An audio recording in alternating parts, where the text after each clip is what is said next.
This video is brought to you by Dr. Kristen R. Bromley's Guitar Method Book Series and Online Music Academy.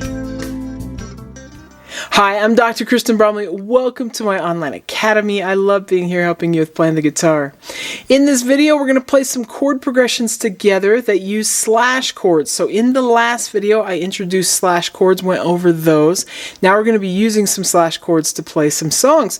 And when I say play some songs, of course, I mean jam together. You, me, and the band, as I have recorded bass and drums tracks to jam along with. So we'll get that full band sound as we're playing these chords. It's going to be super fun. This video accompanies lesson 18 from my Chords and Harmony Books 1 and 2 method book. In the book, we're going to be on pages 123 and 124.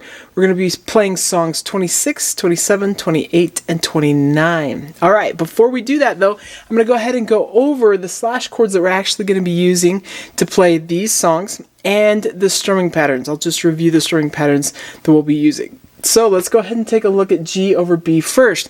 Of course, in the last video, we learned that G over B means that we've got a G chord happening with the B note in the bass instead of that G, the root note, being in the bass, meaning the B note is not going to be the lowest voiced note in the chord. So if we took our G chord, the G chord that uses all four fingers, so kind of our rock pop G, our normal rock pop G there in first position, the B note is at that second fret on the fifth string. So if I just play the top five strings, I have a G over B. It's as simple as that, just not playing that low sixth string. And I pulled off my middle finger and I went ahead and used my thumb to sit against that sixth string. We're so used to strumming all six strings when we're playing a G chord. If I inadvertently strum that string, it'll just sound muted, so we won't really notice it or hear it. So you've got just those top five strings as is written there. Using the index finger, sometimes this one ends up getting muted, and that's okay. It doesn't have to be, but it can be. A lot of times with the G over B like that, I kind of like it where it's just a little muted, but if you don't want it muted, you can also get it on the tip and you will have it nice, ringing, and open. With the G over B, you've got index, middle, or index, ring, and pinky. So index at that second fret of the fifth string, ring at the third fret of the second string, and pinky at the third fret of that top string, and that G over B. Sometimes with this one, the top string will be muted and just the inside four strings will be played, and so that's an option as well. You can do it either way. For these chord progressions, it kind of works to have that top string happening, but that is another way that G over B commonly gets played, is just with those inside four strings. So that's G over B, and let's take a look at the F over A. So our fifth string open is an A, so playing these chords over an A pitch is pretty easy. We just have to make sure that open fifth string is on the bottom of the chord. So if we play our normal four string F and then add that open fifth string, we get an F over A. It's as simple as that. So my index finger is playing those top two strings at the first fret, then my middle finger goes to the second fret on the third string, ring finger goes to the third fret on the fourth string, play the open fifth string, and we get F over A. So an F chord with an A in the bass. Pretty easy there. We got D over A, same kind of thing. We're going to play our normal D chord, but make sure that we use that open fifth string for a D over A. So index, middle, and ring fingers playing the normal way we'd play D. Index at that second fret of the third string, middle at that second fret of the top string, and ring finger at the third fret of the second string. And then we play the top five strings with the fourth and fifth strings being open. Simple as that, and we get a D over A. So those chords are there, and you'll see the different voicing shapes kind of by each of these progressions that we're going to be playing. So if you need help there, they are written right there. Now, let's take a look at the strumming patterns. These should be mostly familiar to us. With number 26, we're just using the down, down, up, down, down, up strumming pattern. Easy, easy there. With number 27, it's the down, up, down, up, down, down, down, up, down, up.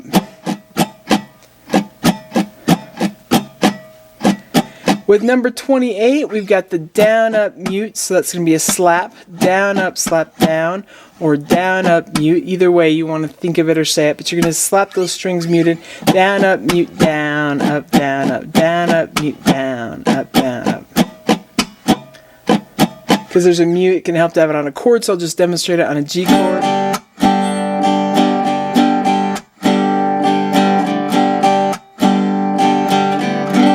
That's how that one works. And then with number 29, we have bass, down, up, down, up. So we're in 3/4 time there. So bass, down, up, bass, down, up, down, up.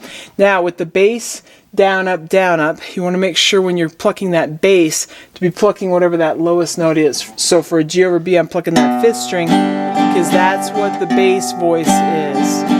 If I'm doing F over A, I'm going to pluck that open 5th string because that's where the A is. So that's what I'm grabbing. And same thing for D over A. Otherwise, we're grabbing that lowest root note. We've done lots of that sort of thing in previous videos, in times where we were focusing on that string pattern. So, it should be fun. Let's go ahead and play these songs together. They'll just go right in order. Each one will happen at 2 different tempos. First a slower tempo, and then a faster tempo, like normal. So it's going to be fun. As you might recall from probably the many times I've said it, if you need to just mute those strings and work on the strumming hand, you can. If you need to just work on the fingering hand, you can, and then put the two together. But it's going to be fun. Let's go ahead and play these.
All right, fantastic. In the next video, we'll work on some more chords and some more chord progressions. So it's going to be great. Take care, and I'll see you next time. Thanks for watching this video. If you found it helpful, please hit the like button and subscribe to the channel. And be sure to check out more great content. You can find more information about me and my products at KristenBromley.com. Take care.